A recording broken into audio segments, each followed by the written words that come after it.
All right, let's just check that we're live. What's up, everybody? If you're watching, say what's up. I'm Code with Antonio. This is Ross Mike. And then we have the CEO of Convex. Hi. Who I've got like it's part of my head missing based on the. How you guys doing? I think it's all the directives, Jamie. Oh, okay. That must be what it is. Yeah. All right, we are live, everybody. Yeah, we're live. We're good to go. You guys are in studio in San Francisco. Yeah, and the CEO is not in San Francisco. I know. I'm away, and so I guess that means all the mice are playing right now. We have Francesco. Okay, we have people coming in. This is Code with Antonio, by the way. If you've never seen his face, but you've probably heard the voice, the iconic intro. Hi, everyone. Code with Antonio here. And we're just going to chat. We're going to talk about Code with Antonio's background, what he thinks of Convex, and how his time in San Francisco has been. So I don't know, maybe Code with Antonio, why don't you start? I'm just going to call you Antonio. That's all right. That's perfectly fine. Code with It is my Antonio. name after all. Yeah, it makes sense. So why don't you maybe tell us a little bit about, your background, how you got started, and we'll take it from there. Yeah, so I was always particularly fond of, programming and computers in general. I think all of us who started early have somewhat of a similar path. Mine started with hacking and video games. That was fun. And it's slowly, expanded into, okay, now let's see how I could do this myself, not just using tools. And eventually it grew into a potential career opportunity. And after some hackathons in high school and things like that, I got my first opportunity and then slowly started to, look for opportunities for companies in the US. And that was kind of the game changer. That's what kind of got me introduced to the entire IT influencer scene, here. And for the YouTube thing, right, how that happened, it was random, really. I think the goal was to attract bigger companies. I just wanted to, like create a brand for myself. It was never supposed to be the thing I do. Mm-hmm. Yeah. So can I ask you a question and ask you to back up for a second? Just because video games and stuff and messing with stuff was my path too. I suspect just much older video games than you guys. But what was the first kind of like thing you remember kind of like programming where it was like you took some control of it with code when you were younger? Yeah. So I think actually it goes before programming. It's the fact that right now games are super accessible, right? You can just download Steam and you have a game. But back then, I'm not sure if I can say that on live stream, right? Allegedly. But we had some, allegedly, there was some website where you could, if you had some skills, you could get video games. And I really wanted Call of Duty 2 at the time. Yep. Allegedly, I got Call of Duty after tinkering, and it was things like that. You had to tinker a lot, and that kind of pushed you into just learning more about computers. But the actual like line of code, it was with Windows batch system, right? CMD thing. .bat. Yes, exactly. Yeah. That and .vbs. Those two were the very first files I've created, very first Hello Worlds. Yeah. That .vbs is where the real evil happens in the world. Yeah. So wait, Jamie, what games were you tinkering on back in? Well, so one thing I was going to say, just to like age myself, is like allegedly where I acquired things I couldn't afford as a kid was actually on IRC. And like back in the day, IRC had, you guys know what IRC is, right? Internet Relay Chat. Yes. Yeah. Okay. Great. So anyway, I'm just getting. Yeah, we're getting common ground here. So yeah. But yeah, I mean, you could go on different IRC servers, and like there's this way to do a binary stream in IRC to transfer a file, and allegedly, I might have used that method to get my hands on some stuff when I was young. But all this allegedly. I mean, none of this. Hey, I used to jailbreak iPhones. That's how I did. That's okay. All right. Apple, come get me. Hold on, I gotta call the police real quick. So okay, that's sort of the start. I remember. Look, I'll tell you this much. I remember your first video. Yeah. Express tutorial, 3 hours.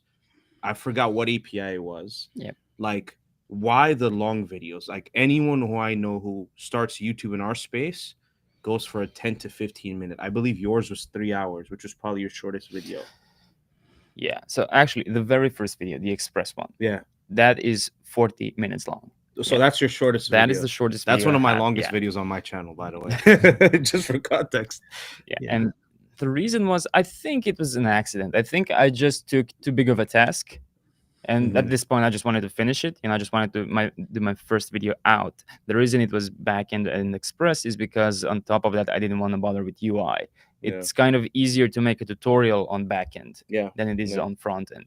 Not saying one is easier than the other, just to make a tutorial on one. It's let's not throw. Did he say the front end? Let's not get too spicy out of the gate. Oh no, he said React is not real programming.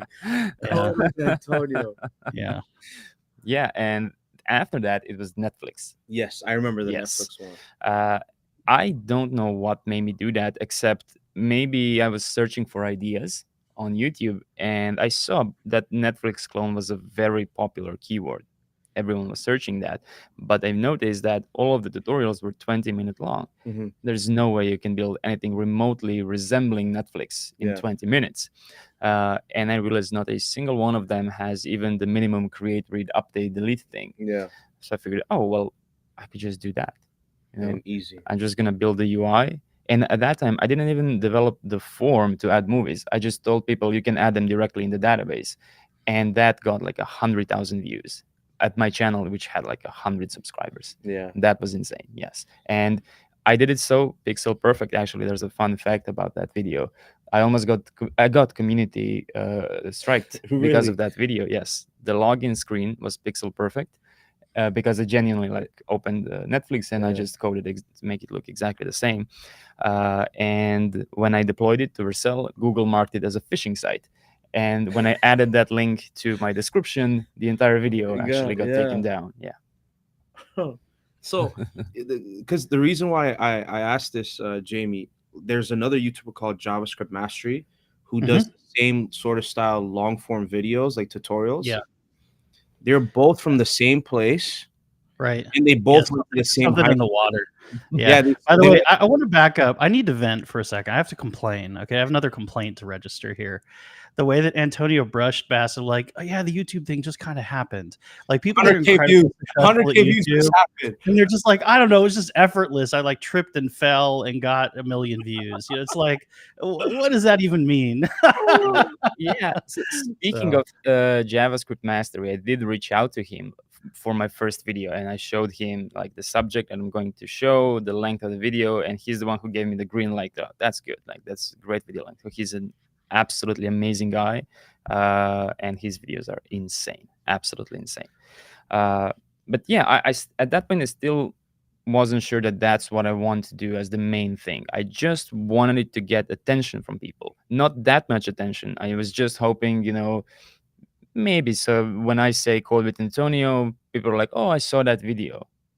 And then I can get hired at, some company. That was the goal. And then when I saw that, this can actually work, 100K after 100K, another good video, one after another. And when sponsors started to reach out, well, that's when it starts to become a real business. Were you like working or doing any freelance during this time, like when you did like the first 2 videos? Yeah, at the time I was at either Deal or Joy. Both of them are in Y Combinator. I think they're based in SF right here. Okay. And when were you like, I'm just going to go full time? Yeah, I don't exactly remember the exact moment, but I was already trying to do that. Right? I was thinking of it. It just sounded so weird, the fact that I would leave my engineering career for YouTube. Because if you told me that I'd do that 5 years ago, that's insane. I'm not going to do that. But Joy had a round of layoffs, right? And the contractors went first. And it was so funny because my engineering manager at the time, he was a super nice guy. And we got the email right before my call with him. So I went on a call with him and he felt so bad. Like he said, I had no idea it was going to happen. We just talked yesterday. And I was kind of smiling because I have to do my thing now. I'm kind of excited. Yeah. It was super funny. Yeah.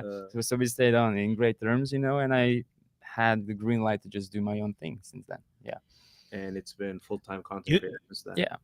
Yeah, I mean, Mick, you kind of had a similar thing, right? Where like you started doing video as part of kind of like the job hunting process, Yeah. right? And then No, it's funny. I know, apart from myself and Antonio, 2 other YouTubers who that was the start. It was like at least for me, it was just hard. Like my resume would not make past anyone. So I'm like, maybe if they see the face and like they see some like, oh, okay, this guy knows how to explain stuff. This guy's technical. He knows how to write code. Maybe it'll work.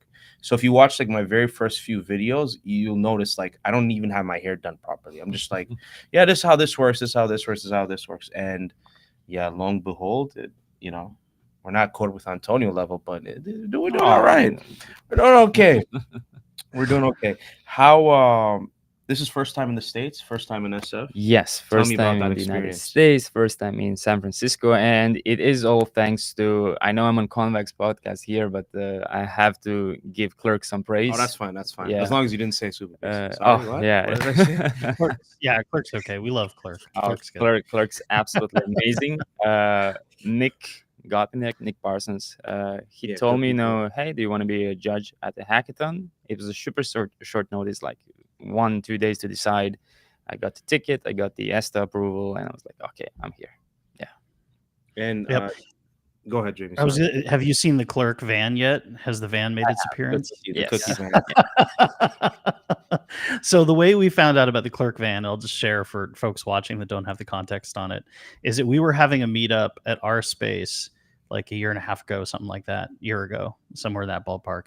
And we were co-hosting something with Clerk, and we know Colin and the Clerk team and all those folks really well. And then I got to work in the morning, and this is in the morning, like hours before the event started, and there was a van parked out front with Clerk like in giant letters on it, and I was like, I'm pretty sure this is just a couple people. I don't think they need like equipment and like what And so then we got inside and we were chatting with some of the Clerk folks, and they let us know about the van, right? And so for those of you who don't know, and I'm going to share this because it's genius. What Clerk does is they have a big van that they like go park in front of YC on demo day, and they park and they like basically they treat a public parking spot as an advertising opportunity, and they pick a spot in San Francisco where it's advantageous to put a Clerk van that day. And I believe the van also is usually delivering cookies or some delicious. Yeah. So, yeah. Did you have a van experience, Mickey?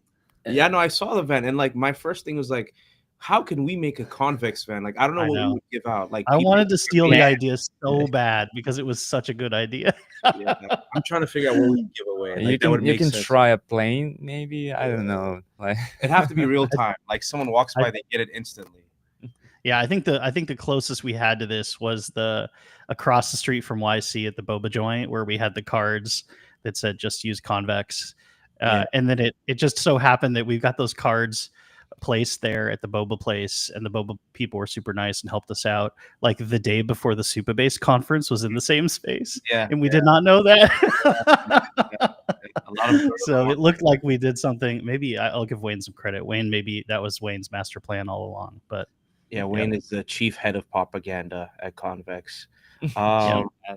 Question for you, Antonio. I think your first Convex video tutorial was Joshin, yes, unique SaaS. Tell me how your experience was building it and what your audience thought of you using Convex at the time. Yeah, so I know that Convex has an example of chat applications on the landing page, right? But I think it would be a bit dishonest. Like, you reached out to me like, hey, can you showcase Convex in some way, right? And I think like just doing a simple chat app would be too boring because it's too simple, right? So I figured, okay, what's another app that can like heavily benefit from real time, but that isn't a chat app? And for some reason, Notion came as an idea because I felt like using it feels very real time, even though it's not necessarily. It is collaborative, yes, but not as a chat app. And the fact that it had that, sidebar, and that you can just add new folders, and everything was so simple to develop to make it look that well, such a good experience, is what I think really put, in my videos, Convex on the map for the first time. Yeah. Right. So the reactions were actually very good, but it was the first time they've heard of Convex. So the only thing they could ask is, what is this third-party library? Why are we locking in into Convex, right?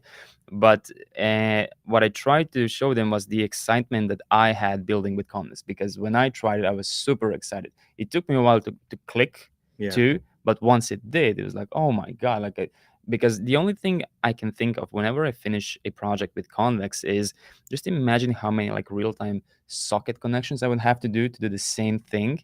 Yeah. Like every time I finish the project, and if it's like an 8-hour video or a 10-hour video, this would have been a 24-hour video if it weren't for Convex. To manage. Exactly. Yeah. You know what's funny? A little bit of background on that, by the way, is that just because I'm so grateful for working with Antonio and stuff like that, is at the time, so no one was really using Convex yet. And so there were a couple of people that I really appreciated the way they worked. And two of the people that I really appreciated the way they worked were Antonio and WebDev Cody. And I was trying to build a relationship with both of you, and I think you did like a background check on us with Clerk. You said do you know the Convex guys? Are they okay? kind of a thing. And so because I was trying to get trying to get you to work with us, because I loved your tutorials. I thought they were so great, but nobody was really using Convex yet. And most of your technologies you're showing off, really understandably, are like Next.js and things that everyone is using. And so I knew it was an ask to say, Convex is new, but would you consider it? And so, but when you reached out to me, I still remember you said something like, I'm going to be honest with you, I've already been building it with Convex, but I would still like to do a sponsorship deal. But that's important. That's really important, because that's what I always try to do, right? I talk to so many people here in San Francisco, and they all, ask me. Some of them were sponsors in the video, and I told them the same thing. I'm already using your product. You didn't convince me later, right? I'm just reaching out because I see that this is a product I would use myself. It is something I would show to my audience on my own peril, right? Regardless of you contacting me or not. But if we can make a deal, it's a win-win, right? Yeah. You know what? And I do try to, and sorry, I hand it back to you. But is one of the things I do try to emphasize a number of times I've talked about this, is that the really good creators, you need to try out to get to get featured, because they do deeply respect their audience, and they are only going to use stuff that they think will actually work well for the project. And so I think there's this perception sometimes engineers have that oh, these folks, if you pay them, they'll say anything. And that is not true. It's certainly not true for the good creators. I'm so sorry for interrupting. I wish I could make a public email of mine inbox, so they could see how many offers I actually get a day and how many I reject. Someone asked, are you going to build a Convex clone? That'd be super, super interesting to do, but I don't know how I'm going to get sponsors for that. So we won't sponsor that one. Yeah, that one would be. But so you use Convex. There's pushback, but it seems like in the more recent videos you used Convex and the reception is different. Yes, and I have no idea how you did that, because I think that's super hard to do. So yes, the initial response was, okay, there's this new cool thing, works great, but we don't know what it is. We don't know the team behind it. All we know, it's a lock-in, and we don't know how to migrate away. We don't know how this real-time thing even works, right? Yeah. So we're stuck with using Convex. And then I don't know exactly what happened, but things started to talk about Convex on X, right? And I think all of you just did all the right moves. From the website Convex sucks, why not to use Convex, to Jamie self-hosting Convex on Railway, right? And other places, just to show that when you said open source, you made it open source for the right reasons. Not open source and then difficult. Exactly. No one wants to see the code, really. They want to self-host it. That, and I think that started to change the sentiment around Convex. It's like, oh, okay, so they really just want to be a good solution. Yeah. They're not playing some dark patterns here to lock you in and then you can't move away. They're actually trying their hardest to make you choose them yourself. And I think then, in combination with Theo and T3 chat, is what completely tipped the scale. And that's for the first time it happened. I saw comments on my recent video, why didn't you use Convex for this? I was like, what? You want to see it now? After all of those lock-in, blah, blah, you want to see it now? Yeah, Jamie, how do you feel about the sentiment shift? Because, you started the company. Yeah, I mean, it's obviously it's great. I think that when you are making something new and people worry about lock-in, they are 100% right. Like when you make a novel product, it is the only one of its kind. And James and I will joke before about like, it would be great to be able to create both Coke and Pepsi at the same time, but it's not possible, like you can only make one of them. And so I think that there's almost infinite work you owe your customers and users to demonstrate that you're serious to do everything you can to earn their trust, that like they won't regret using your platform. And so I think we've only started doing that. I think we just have like that. I've talked to a lot of companies these days, and it's there are companies now starting to bet bigger and bigger budgets and stuff on Convex. And so it will always be something we have to work on and stay diligent about, is like continuing to be worthy of trust, because you can work really quickly with Convex and it's very productive, but we are the only vendor right now of something like Convex. So we also want to open source, invest even more into open source, including like scale up self-hosted. So I think sometimes people think, oh, Convex hasn't done that because they don't want us to be able to run our own scale up. And the biggest reason we haven't done it is just it actually takes work to create a self-runnable, like Convex's cloud is so specialized and weird for what we need. And it's not the kind of thing someone else could drop into their like Kubernetes cluster. So there's even more that we need to do. But I'm obviously am very appreciative that that folks have started to say, all right, maybe this is something we can bank on, and maybe this is a team worthy of extending some trust. So we'll just continue to try to do as well as we can at that. What are some things you don't like about Convex? We'll make sure Jamie doesn't hear this part. Yeah, I mean, at the top of my head, the one thing that I think I've already commented on is that you need to create like alphaless setup. I just want npx convex, and I want to be able to do the entire development instance without ever creating an account. Like, I think removing that friction would be amazing, because that's what Clerk does now with keyless. Like, you can just set up Clerk. You can already create accounts and everything, but it's all keyless. It's not tied to any account just yet. And when you go production, you just create an account, and it synchronizes all of those things, right? And I think it's this is a very biased tutorial making perspective, right? That's important to say. Of course, yeah, 100%. Because when I'm thinking of doing that, when I have to say, now you have to create an account here, it feels third party, it feels right. But if you're just able to create the entire development instance with an npx command and get it running, in some keyless mode with some limits, of course, and then unlock those limits with a login, I think that's what the only thing that came to mind. Yeah. Believe it or not, okay, this is my chance to do the next version CEO of Convex. So we actually had one of our engineers built that in like March of this year, a like zero login, local, like spin it up, zero account. I don't know if we ever completely finished shipping it just because we got pulled into other stuff. But because our dream on that would be not only for like projects like what you're doing, Antonio, but like for like stuff like Stack, like our knowledge base. We'd like to take any article about how to solve a problem and just be like, there's just a button you click and it drops you into an environment with ideally we can even do that in web container or whatever. It's just in the browser. And so we would like that accountless mode. And I believe we did implement the guts of what we needed to do to make it happen. I think we just didn't finish like shipping and documenting it, but I agree that would be cool for us to have. If only there were infinite time or infinite engineers. Actually, Jimmy, a quick question. Is it cool to share like how big the team is? Because a lot of people, like when I like in person, Yeah. I'm not supposed to tell them. I apologize. I've been telling people how big our team is. No, yeah, and they're always shocked. Like, we're pretty open. Can you share? Yeah, I mean, we have 13 people, 14 people, something like that. So That's 10 or 11 folks on the core engineering team. And that's if we count James, who kind of engineers these days. And Dr. James. Yeah, so it's pretty small.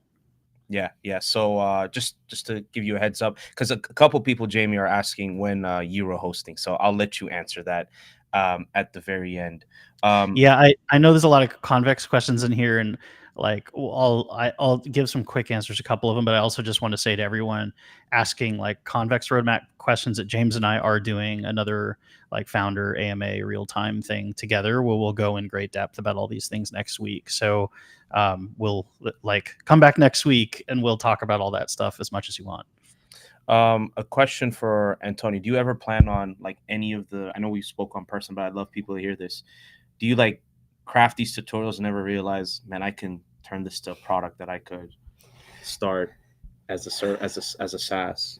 Does that ever hit you? Yeah, pretty much all of them. I mean, especially the ones which aren't clones. Like the clones one, okay, they're very strictly educational.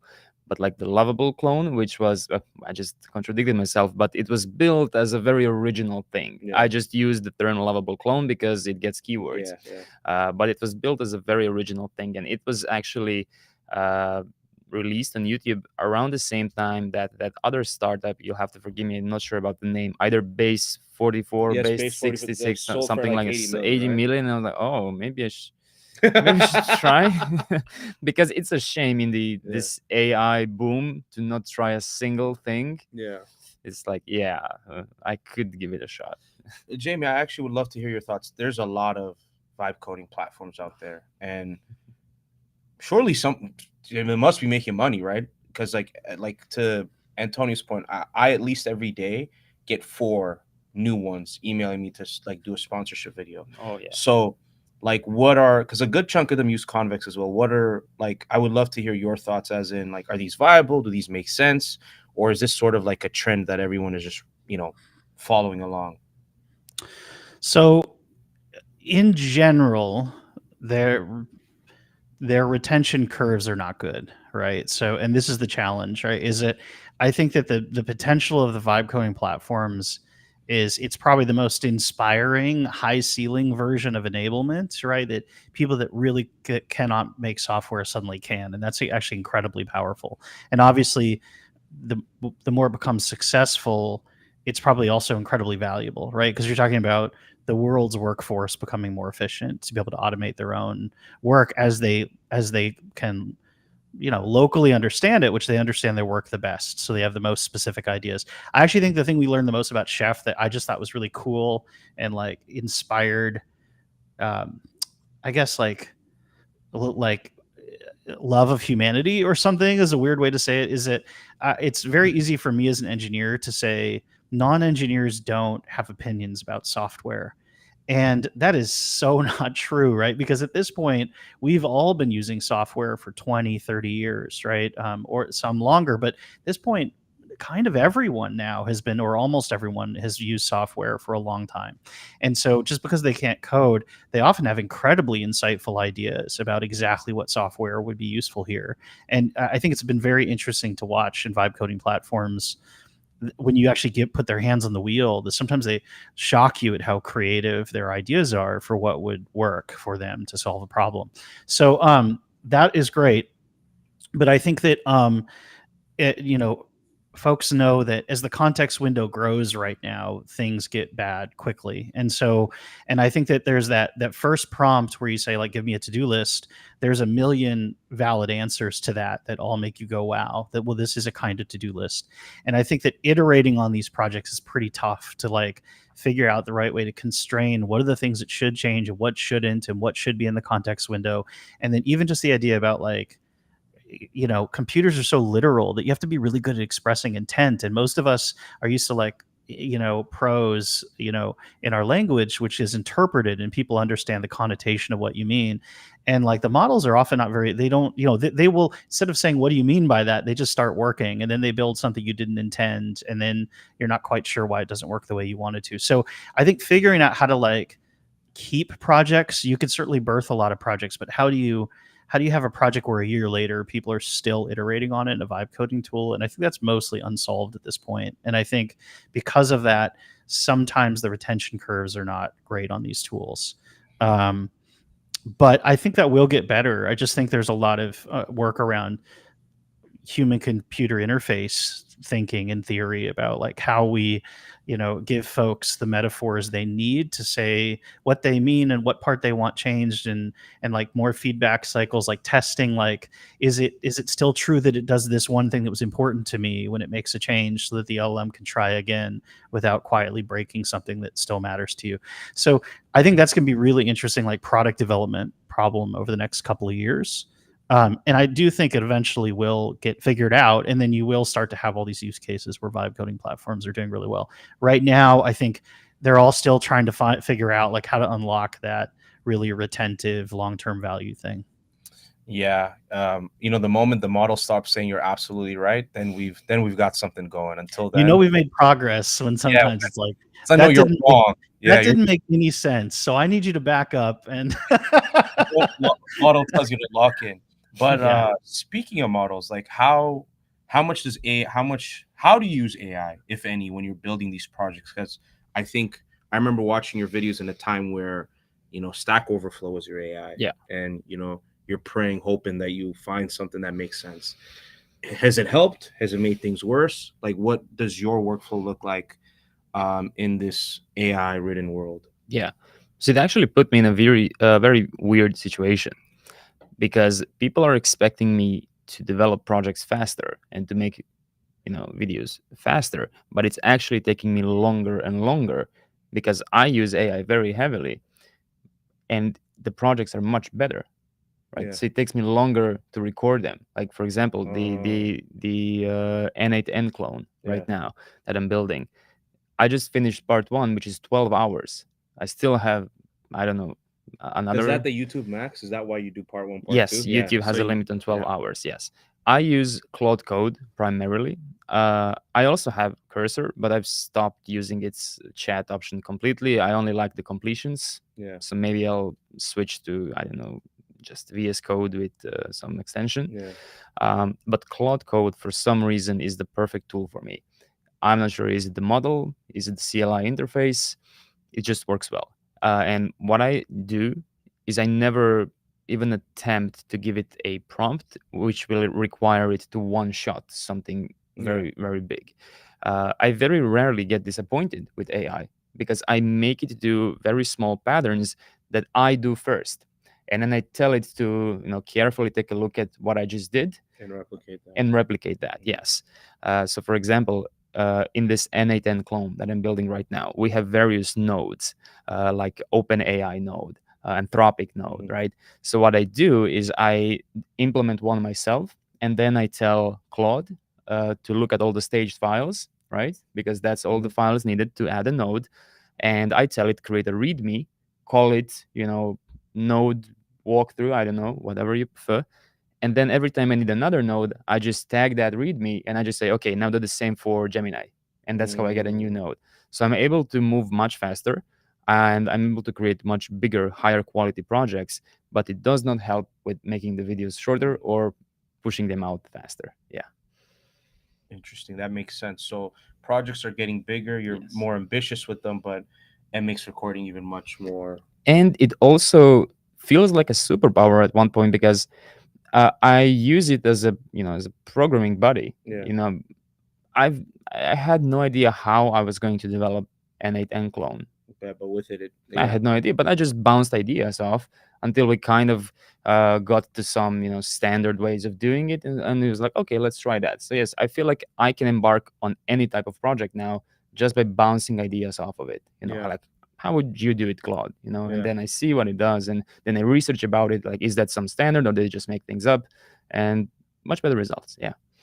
Jamie, I wanna ask you the same question because obviously you're young and hip, but with tons of experience, with tons of programming experience, probably more than me and Antonio combined. I have written a lot of lines of code in my life. So it's like, how is your, like, I know you do a lot of CEOing and it's probably not as much as you used to, but like, how are you using AI? Because I feel like there's a spectrum where you have people who love it to death, people who absolutely hate it. And then I feel like there's people in the middle who are like, using it right, it can boost my workflow. It's not replacing me, but kind of like a supercharger. So how do you like use AI when you're writing code? Yeah. So the way I think about it, and because like I've had parts of my life where I'm really deep in the stack, like writing custom file systems, which is what I did at Dropbox. And then I've had parts of my life where I'm really, really high in the stack, like making mock-ups for UIs or design exercises. And so I've done a little of everything.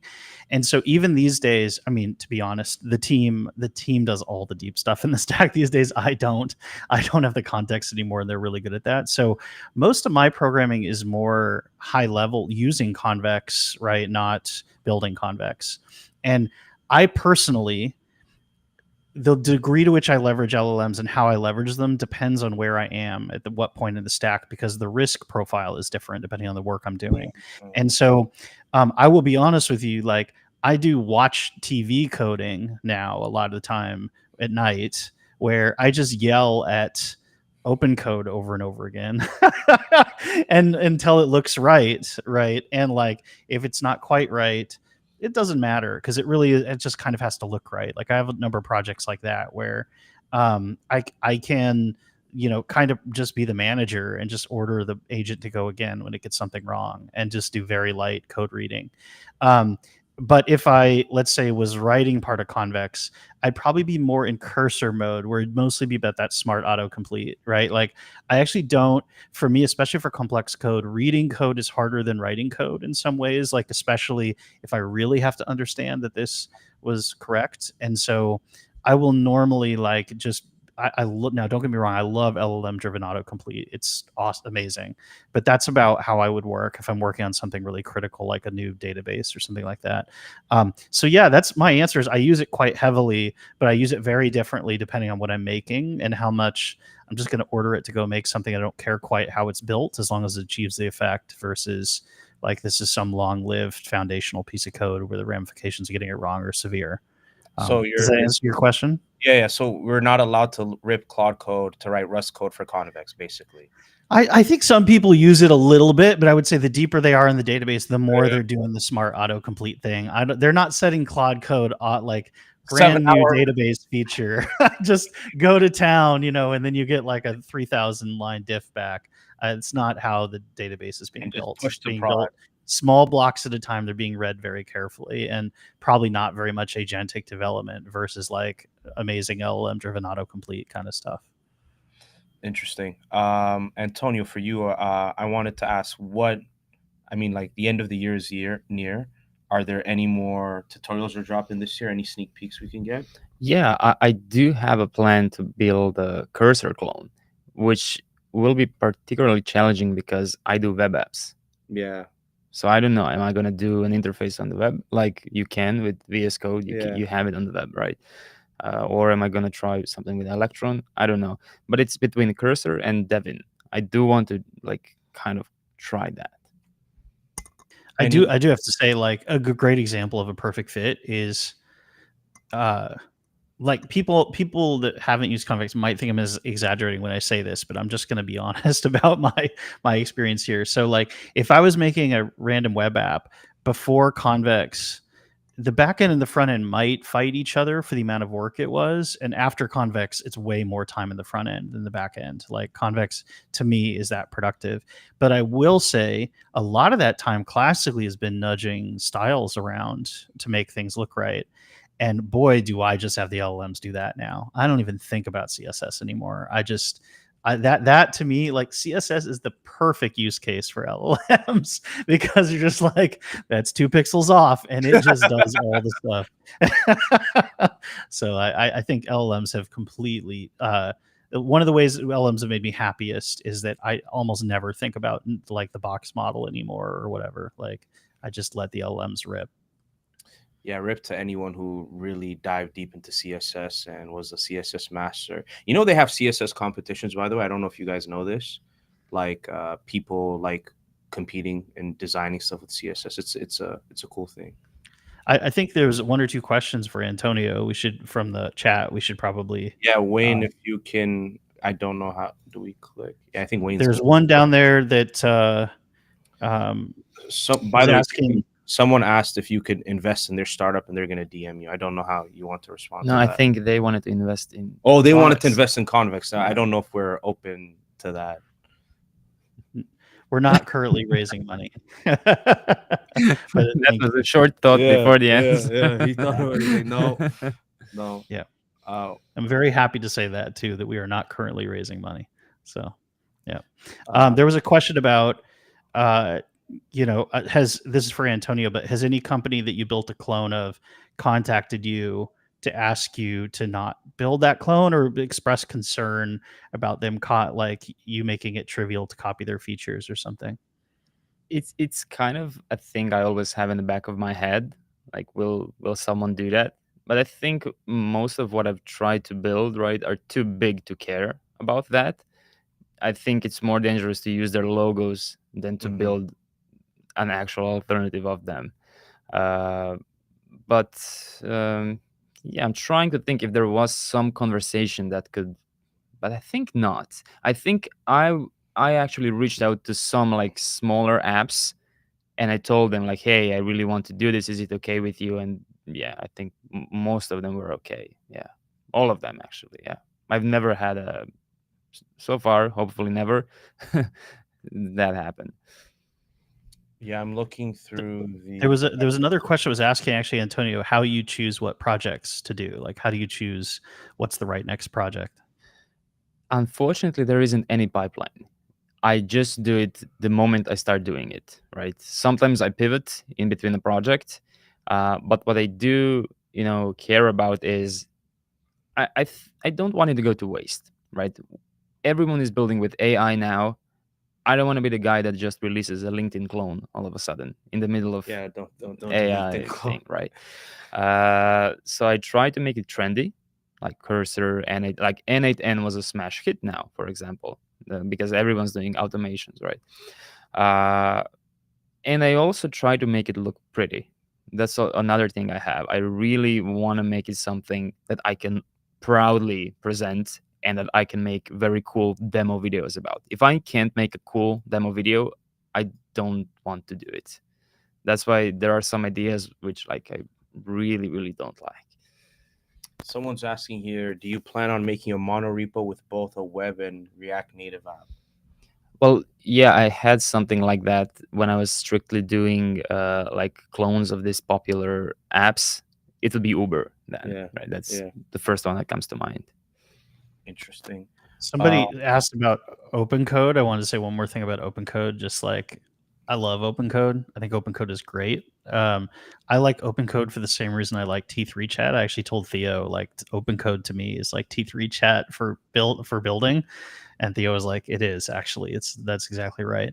So, because I do like the fact that the models are constantly getting more efficient and better. And so it's pretty sweet to be in an open-ended environment that like, where I'm just like, oh, Haiku just came out, great, let me use that for a while. Or Kimi K2 on Grok is super fast. And so, yeah, if you haven't tried open code, try open code. It's pretty cool. You can it's a great environment to build, and you can just, whoever has the hottest model this week, you can try it out and see how it goes for your project. Especially some of those like hardware backed stuff, like the stuff on Grok and Cerberus, I think is the other one. Like, you can get access to that stuff in your builder and try it out. If you've got a project where you're doing something pretty straightforward, those models that go really fast are like mind blowing because everything gets built so quickly. Someone's suggesting you build an AI browser. I actually saw something on X that the reason we see so many of these new browsers nowadays, I mean, I have no idea how they build it, right? But there's Helium, there's Dia, there's Comet, right? There's Delta, there's Surf by Delta, there's Orca. There's so many of yeah. them, but I'm talking specifically about like Chromium based Yeah. ones. I saw an X like post which made sense, but it's because of AI now. Because Yeah, probably, previously, yeah, I had Probably. no idea how to approach a Chromium fork, like how to, no idea. But now I could probably, yeah, Yeah, just you could vibe code vibe code it to some level. Yeah. Atlas. I don't know. Have you used Atlas? Have you checked it out by Who's it? ChatGPT? No, I saw what it was, but I don't like the fact that every new Yeah. tab is a question. Like I want to search. Jamie, have you tried it out? No, I haven't. What's Atlas? It's so ChatGPT dropped a browser. I kid you not. Oh yeah. That's right. Yeah, I heard about this 2 days ago. The Yeah. tooltips don't work properly. Like the UX, it felt vibe coded. If I'm gonna be honest. So yeah. No. I was gonna say, yeah, somebody mentioned really early in this that they saw my background for a second. My office is a mess because I'm in the middle of building a hardware project right now. And I was gonna say, like, for all the Arduino code and stuff, I just used open code and like Claude. And I was just like, I want the lights to blink and be pretty. And like, oh, that's too orange, and like it would just spit out a bunch of Arduino code that lit up the LEDs in the right sequence and stuff. And that was pretty nice because like writing all that like Arduino code just is very fiddly, and that was another great use case of using LLMs to get something done really quickly. yeah, we have about like a couple minutes left. I know Antonio has to catch a flight. Any last words you'd like to share with the lovely audience? Yeah, I mean, thank you so much, Mickey, for inviting me here and the entire Convex team. I think it's my first ever time on a podcast or a live stream, actually. Okay, face Yeah. reveal, even though his face. Oh, you're a natural. Somebody did ask you if you have any advice for junior devs that have inspired by the kind of work you do and are. Oh, there it is. There's the question on the screen. Yeah, I do get asked that a lot, actually, especially like in the Discord channel. What I did is I obsessively built apps, which is exactly what I'm doing right now for my YouTube channel. But now it's a business, and I no longer do it for fun, Yeah. right? So it makes sense that I do it. But it is the exact same thing that I did before I got my first job. So when I came to my very first interview, I had like 100 projects to show, all hosted, all working, all as impressive as you see now on YouTube. That's exactly what I did, right? I wouldn't allow the fact that I don't have a job be the fact that I don't have any projects, right? Fact, There's absolutely nothing stopping me from just. But again, I mean, I don't want to go into that. Like, should you overwork yourself, and things like that? But I really love programming, so for me, that's the situation. Now, for someone else who is strictly here, to get a paycheck, I think that's perfectly fine. Yeah, but I don't know how to give advice for that in that case. Yeah, like I agree with Antonio. Like when you love it, you'll just do it, and if you do it long enough, at some point, something's gonna budge. Something's gonna budge at some point. So what is Antonio going to do at Convex? What is next? We're planning on hiring him, so we'll see what's going on. They're not letting me leave. That's why they booked this like before my flight. Yeah, we have. I see Wayne just locked the doors. We have the pen for the contract, so he's going to make sure he signs. But yeah, Jamie, any closing thoughts before we close out? I know Antonio has a flight to catch. So no, I just want to say again, thanks to Antonio, in part because Antonio was one of the people really early to see that Convex was cool enough to spend some time on and to extend us a little bit of faith, and that was great. So like a lot of your videos, Antonio, first of all, one of the reasons why I was always so impressed with you is kind of what Mickey was saying earlier. Like, it's very difficult to get people to watch a 10-minute video, and like you have these long form videos that people genuinely learned from. And one of the reasons we knew that, I want to share with everybody, including other sponsors that might work with you in the future, get your rates up, Antonio, is because people literally build along with it. They all signed up for Convex and they started building your project. Thousands of people followed along with Joshin, right? Like, and so it's so rare, especially these days, for people to be good enough at the kind of long form tutorials you do to not just entertain people, but to genuinely teach them how to build a new skill like programming. So that was just really amazing. I'm glad we got to be a part of that, and I'm glad you were willing to do that with us so early. I appreciate it. Yeah, that's super nice to hear, actually. And it's kind of what I do tell to whoever reaches out to me for a potential sponsorship. The fact I asked my audience a lot of times, do you want to see me, copy code and paste it and then just talk about it? Do you want to see me use AI tools in my videos to speed things up? And it was almost always a unanimous no. We want to see you write every single line. We don't want to use any template. We want you to see from the very first CLI line to the very last deployment, right? So it's a very, very niche audience that I've created that love to build. Yeah. Are you writing the imports too? I hope you can at least paste. I'm now starting to copy paste imports. Yeah, because that could be a painful process. Well, thank you. We have to do the plug. Find Antonio at, where do we find you? Code with Antonio on YouTube. Yeah. Just go Google Code with Antonio, and he will come up. Big company and search clone, and he's probably done it. So Netflix clone done. Have you done like a dating app clone?